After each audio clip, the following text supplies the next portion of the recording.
You're listening to the CyberWire Network, powered by N2K.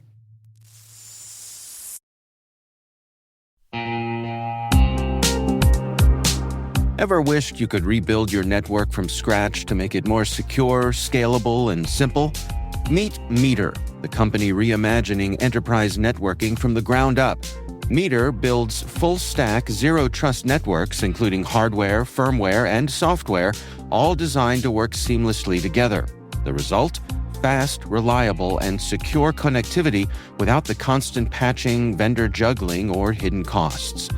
From wired and wireless to routing, switching, firewalls, DNS security, and VPN, every layer is integrated and continuously protected in one unified platform. And since it's delivered as one predictable monthly service, you skip the heavy capital costs and endless upgrade cycles.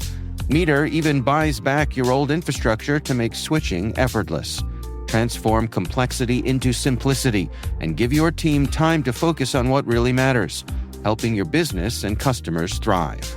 Learn more and book your demo at meter.com/cyberwire. That's meter.com/cyberwire.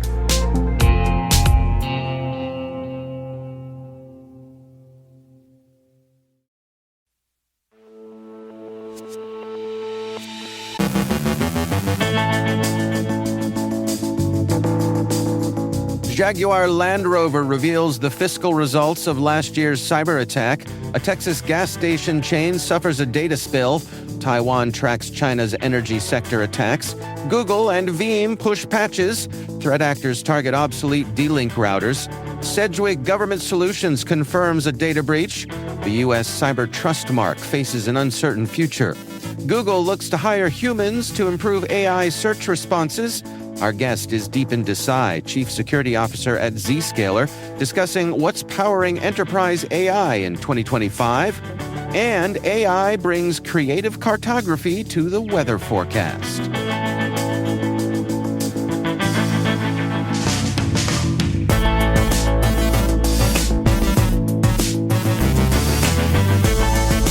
It's Wednesday, January 7th, 2026. I'm Dave Bittner, and this is your CyberWire Intel Briefing.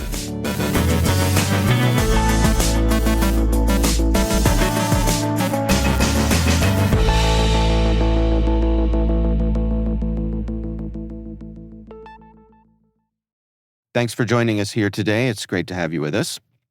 Jaguar Land Rover has reported sharply weaker preliminary results for its fiscal third quarter ending December 31st, underscoring the far-reaching impact of a major cyber attack.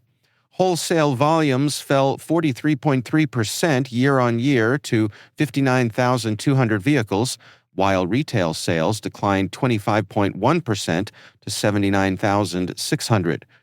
The company said a September cyber incident forced weeks-long production stoppages and delayed global distribution, with manufacturing only returning to normal levels by mid-November.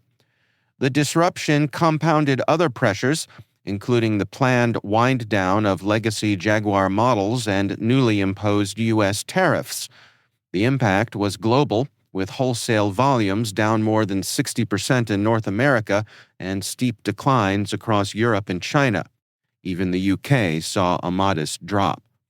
The attack, claimed by scattered lapsus hunters, prompted £1.5 billion in UK government support and contributed to slower UK economic growth, according to the Bank of England. Tata Motors estimates the incident cost around £1.8 billion, while the Cyber Monitoring Center warned of wider economic damage. Gulshan Management Services, a Texas-based operator of roughly 150 gas stations and convenience stores, has disclosed a major data breach affecting more than 377,000 people. The incident was revealed through filings with the Maine Attorney General and the Texas Attorney General. Attackers accessed an external system between September 17th and September 27th of last year, with the breach discovered on the final day. Initial disclosures cited exposure of names and personal identifiers, while later filings indicated the compromised data may also include Social Security numbers, driver's license or government ID details, and financial information. Affected individuals were not notified until January 5th of this year, more than 3 months after the breach period. The company now faces class action lawsuits and investigations alleging inadequate security controls and delayed notification, highlighting ongoing risks in highly interconnected retail fuel operations. Taiwan's National Security Bureau reports that cyberattacks linked to China against Taiwan's energy sector surged tenfold in 2025 compared to the previous year. Overall, incidents attributed to China rose 6%, targeting 9 critical sectors. Energy infrastructure saw the most dramatic increase, with attacks up 1,000%, while emergency services and hospitals rose 54% and communications increased 6.7%. Other sectors, including finance and water resources, declined. The NSB says many attacks coincided with military activity and sensitive political events. The most common techniques exploited hardware and software vulnerabilities, alongside distributed denial of service attacks, social engineering, and supply chain compromises. Energy sector attacks focused on industrial control systems and malware insertion during software upgrades. The activity was attributed to Chinese-linked groups including BlackTech, APT41, and others. Google has released an urgent security update for its Chrome browser to fix a high-severity flaw. The issue affects Chrome's WebView component, which lets apps display web content inside native interfaces. Insufficient policy enforcement could allow attackers to bypass security controls. Google has pushed patched versions to all desktop platforms and Android through the Stable channel. Users are urged to update promptly, as Google is limiting technical details until most systems are patched. Elsewhere, Veeam has released an update for its backup and replication software to fix multiple vulnerabilities that could enable remote code execution. The issues require highly privileged roles, such as backup or tape operator, which led Veeam to rate them high severity rather than critical. The company says the bugs were found internally and have not been exploited. Still, organizations are urged to patch promptly, as Veeam products are frequent targets in ransomware attacks, and past vulnerabilities have appeared in CISA's Known Exploited Vulnerabilities catalog. Threat actors are actively exploiting a newly disclosed command injection flaw affecting several end-of-life D-Link DSL routers. The vulnerability stems from improper input sanitization, allowing unauthenticated attackers to execute remote commands via DNS configuration parameters. The issue was reported by VulnCheck after exploitation attempts were observed by the Shadow Server Foundation. D-Link confirmed that multiple DSL router models are affected, all of which have been unsupported since 2020 and will not receive patches. While exploitation details remain unclear, D-Link and VulnCheck warn that identifying all impacted devices is complex due to firmware variations. Users are strongly advised to retire and replace affected routers, as end-of-life devices no longer receive security updates and pose ongoing risk. Sedgwick has confirmed a security breach affecting its federal contracting subsidiary, Sedgwick Government Solutions, which provides services to more than 20 government agencies. The parent company, Sedgwick, says the incident was limited to an isolated file transfer system and did not impact its broader corporate network or claims management servers. Sedgwick has notified law enforcement and engaged external cybersecurity experts to investigate. Clients of the subsidiary include major U.S. agencies such as CISA and the Department of Homeland Security. While Sedgwick did not publicly attribute the attack, the Trident Locker ransomware group has claimed responsibility, alleging the theft of 3.39 gigabytes of data and publishing samples online. The investigation is ongoing, and Sedgwick says services remain operational. The U.S. Cyber Trust Mark is a voluntary consumer labeling program designed to help Americans identify smart devices that meet baseline cybersecurity standards. Launched by the Federal Communications Commission during the Biden administration, the initiative was created to address long-standing concerns that consumer Internet of Things products often ship with weak security and limited accountability after vulnerabilities emerge. That program now faces uncertainty after UL Solutions formally withdrew as its lead administrator. UL notified the FCC in late December that it was stepping down effective immediately, saying it had completed foundational work such as convening stakeholders and helping develop technical and governance recommendations. The departure leaves no clear entity overseeing day-to-day operations of the program.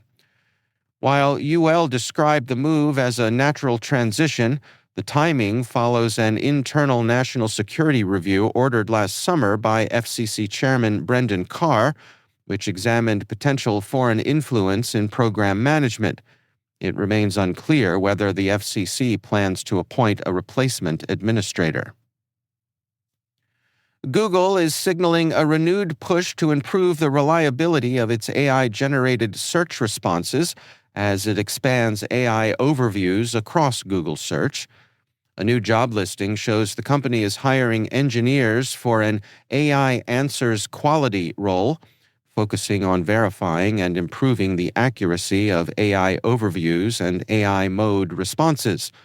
In the listing, Google acknowledges the need to solve complex challenges while reimagining how users search for information.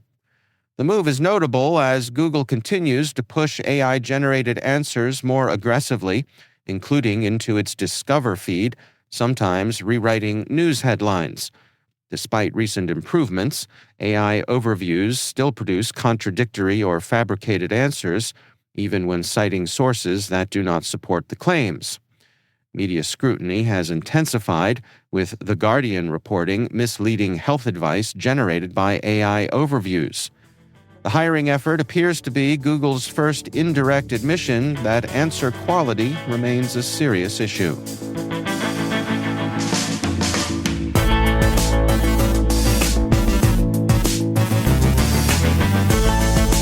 Coming up after the break, my conversation with Deepen Desai from Zscaler. We're discussing what's empowering enterprise AI in 2026. And AI brings creative cartography to the weather forecast. Stick around.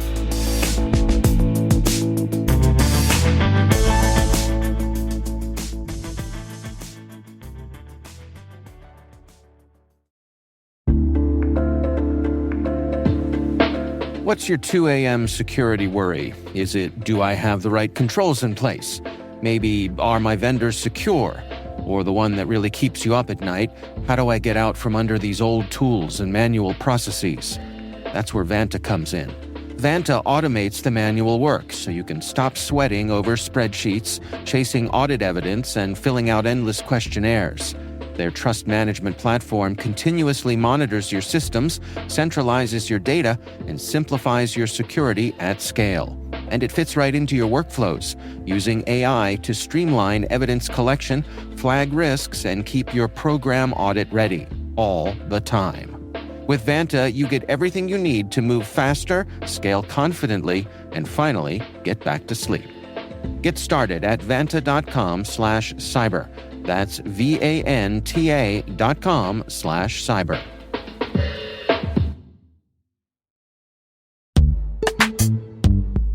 Most environments trust far more than they should, and attackers know it. ThreatLocker solves that by enforcing default deny at the point of execution. With ThreatLocker Allow listing, you stop unknown executables cold. With ring fencing, you control how trusted applications behave.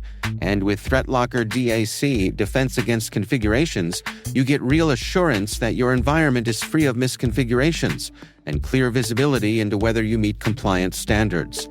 ThreatLocker is the simplest way to enforce zero-trust principles without the operational pain. It's powerful protection that gives CISOs real visibility, real control, and real peace of mind. ThreatLocker makes zero trust attainable, even for small security teams. See why thousands of organizations choose ThreatLocker to minimize alert fatigue, stop ransomware at the source, and regain control over their environments. Schedule your demo at threatlocker.com/N2K today.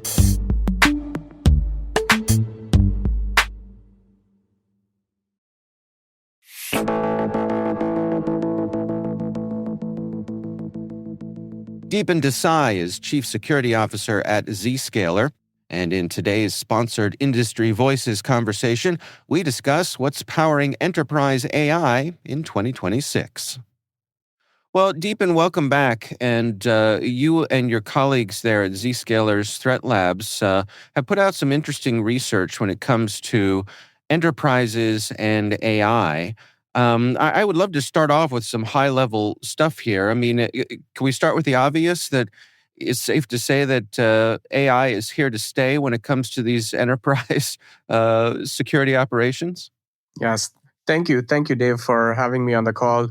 Yes, the recent report that the team has been working on is our annual AI security report, where we look at the enterprise AI traffic that goes through Zscaler's cloud infrastructure, how we secure them, type of trends that we're seeing. We also slice and dice it by threats, the usage stats, and there are a lot of other interesting insights. But the main goal of that is to showcase that AI usage in enterprises is no longer a speculation, it's a reality. It's grown significantly. And then the cyber risks that comes with it are also real because we're starting to see more and more reports of things that are happening in the wild. Yeah, one of the things that caught my eye in this research was that this idea that because there are a limited number of vendors for these sorts of things, that's creating a concentration risk. Where so many businesses relying on just a handful of vendors. Can you unpack that for us? Yeah, so if you think about it, the base LLM models, there are a few major vendors, whether it's OpenAI, Google, Anthropic, XAI, and then Meta, and then there are of course more, area-specific ones as well that have tweaked and tuned this base model to support their use cases. The vendor concentration risk is a real problem because if you're relying only on one vendor for all your needs, you will have issues if that vendor has a bad day, both from security risk perspective as well as from business continuity perspective. The other thing that I've seen more and more over the past 6 months is where many of the organizations won't even know that they're leveraging one of these vendors because it's the supply chain that these organizations rely on. They are using AI as part of one of the application. The example I can give you is, hey, maybe, and this is just an example, not trying to quote any app name, but say you're using SAP and SAP has deployed OpenAI to do some analytics on the usage stats and data, and of course with your permission. So that's where there is an embedded AI usage happening across your supply chain as well. So the point I'm trying to make is not only will your first party application have a bad day, but also those embedded AI apps will also suffer if one of these vendors were to have a bad day. Can we go through a typical organization and talk about how the different departments are making use of this technology? I guess, can we start with the engineering teams? Absolutely. So look, we've been hearing from last couple of years how every organization, it's a mandate from board, it's a mandate from CEOs. Hey, you need to, start leveraging AI, explore where we can bring in efficiencies, where we can make things more optimized as well. And what are some of the use cases where you are able to actually use AI to solve the problems that most enterprises face today? So while we're looking at the last year's data, we also sliced and diced it by the application categories and which departments in the modern enterprises are likely using those applications. Now, this is purely from the lens of the web traffic that we're seeing. So what we saw, and this is the data set was in billions of records. So it's not a small data set. But what we saw was engineering was about 47% of the overall traffic that was hitting the AI applications. 47% out of all the top departments. Number two was IT, followed by marketing and customer support. And then there were long tail of other areas which are also exploring different AI applications. Now, engineering makes a lot of sense because one of the area where we're seeing the number of transactions will be high is because you're using things for coding. So various AI coding applications, co-pilots that are assisting developers in writing code, writing those test cases, vetting, automating. So which is where you will see high volume of transactions originating from engineering department. For years and years, we've talked about the notion of shadow IT, and now we talk about shadow AI. Folks using perhaps unapproved systems. What's the reality that you all are seeing when it comes to that?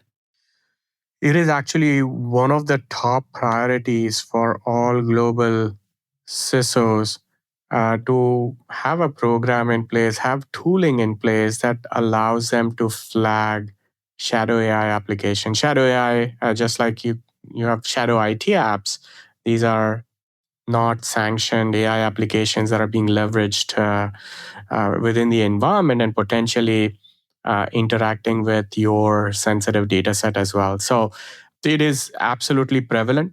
And whenever there are issues that are seen in the wild around this AI application or the environment, suddenly becomes a fire drill incident for a lot of the CXOs because they may not even be aware of an AI app or shadow AI implementation in the environment that is vulnerable to the issue that got reported. A recent example that comes to my mind, this is probably a few months back, but there are a lot of these NPM, open source packages getting targeted by threat actors. And you had a lot of these coding agents which are updating, downloading the libraries, and these are latest libraries that were impacted. So many of the assets where these agents or these apps were running had this npm libraries installed were actually compromised and impacted. So again, there will be many such cases. The biggest investment a lot of the CXOs are doing right now is to have a proper observability tooling and then the policy enforcement tooling. This is where Zscaler also helps out. That's where my visibility comes from. Like we do provide a solution that kind of lights up your screen on, okay, here is all the AI usage in your environment. And then the customers go and say, okay, these are sanctioned apps versus these are not sanctioned. And then they will then take policy enforcement decisions on those applications. Can we talk about the velocity issue? I hear folks saying that, the speed at which AI functions, that we really need to be addressing these issues with AI. It's the only thing fast enough to be able to parry that velocity. To what degree do you think that's the reality here? It's absolutely true. I mean, look, if I were to see it from the lens of the threats, right, where an AI agent is your adversary, just like the example that we saw when Anthropic reported that cyber espionage campaign. If I were to do a comparison between, say, a human adversary and an AI agent adversary, I mean, 3 or 4 things that comes to my mind is like when a human adversary is targeting your environment, you will see, a periodic bursty activity where when they're awake, when they're active, they're doing hands-on keyboard activity in your environment versus when an AI agent is involved in the attack and acting in a almost autonomous fashion, it will be constant, tireless, it will be adaptive. and honestly breaking the timing-related rules that we'll see when human adversary is attacking. The second point is where there is limited parallel workloads that you will see if it's a purely human-driven attack. But in case of AI agent, it's just massive. It could spin up number of instances at scale without any problem as long as the compute is available. Even the time to think and react for human adversaries, it will be minutes to hours. But with AI agent, you're talking about millisecond feedback loops. This is where the AI agent will have the ability to try all options simultaneously. And this is, again, a threat when you're trying to defend against this in any kind of reactive fashion. And the last piece I'll mention over here is human adversaries. I mean, we all humans are expert at something, but not everything, right? It will be hard to find an adversary that knows it all when it comes to tech stack. So when they're in the environment, they discover certain apps, certain technology being used, they will spend some time, right? Either they're expert at it and they will go about doing what they're trying to do, or they will spend some time to pivot. In case of AI, there is no cognitive limits, and the ability to creatively engage in various permutation, path traversal, OPSEC, all of that is well beyond human capacity. Well, given these realities, given the information that you and your colleagues have gathered for this report, what are some practical steps that people can take to best protect themselves? Yeah, the number one thing, and we've been working with many large organizations around this. So number one thing is you need to know. So I'm going to call it out from both securing your AI infrastructure and then also securing against AI-driven attacks. So when it comes to securing your AI infrastructure, you really need to have that observability, policy enforcement, just like a zero trust exchange for all your AI needs. You need a good handle on having a governance in place. And that starts with the observability piece, and then you're able to enforce policies. So that's number one, very, very important. You need to have a program that prioritizes this. If you don't have one already, it should be number one priority. Number two is you also need to be ready to defend your organization, your infrastructure against AI driven attacks, because it's no longer theoretical. We're already seeing practical instances. It's no longer limited to just a phishing template or phishing page being spun up using AI.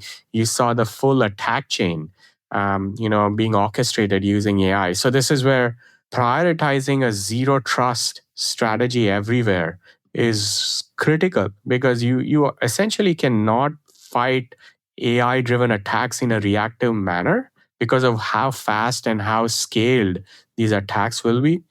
The best thing you can do is to shut down the vectors of attacks, whether it's a human adversary or an AI adversary can take when they're targeting your environment, and that this can be achieved using a true zero trust architecture.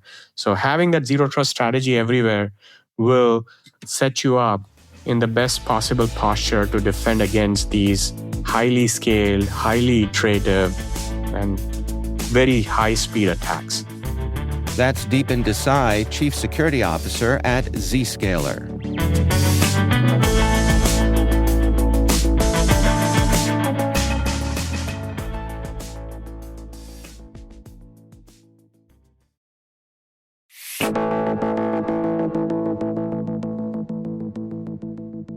And finally, at first, the wind forecast for Camas Prairie, Idaho looked routine.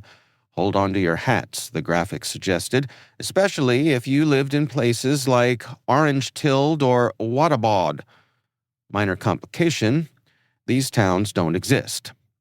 The National Weather Service later confirmed the map's misspelled and imaginary locations were the result of an experiment with generative AI. The agency said the image was quickly corrected and the post removed, stressing that AI is not commonly used for public-facing forecasts, though it's not prohibited either.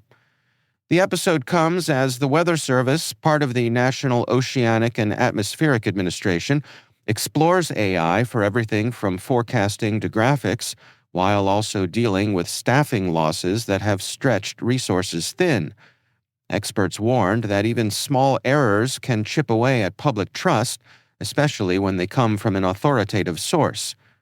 As one observer noted, AI can help fill gaps, but inventing towns is probably not the kind of innovation anyone had in mind.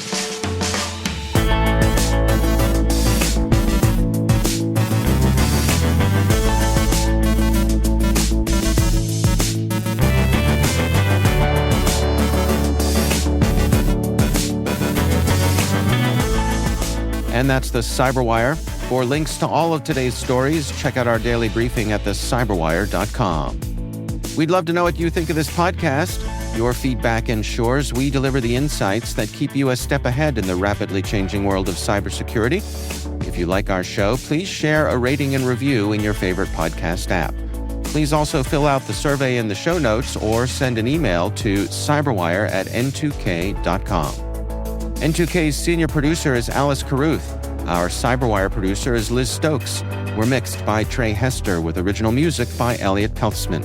Our executive producer is Jennifer Iben. Peter Kilpie is our publisher, and I'm Dave Bittner. Thanks for listening. We'll see you back here tomorrow.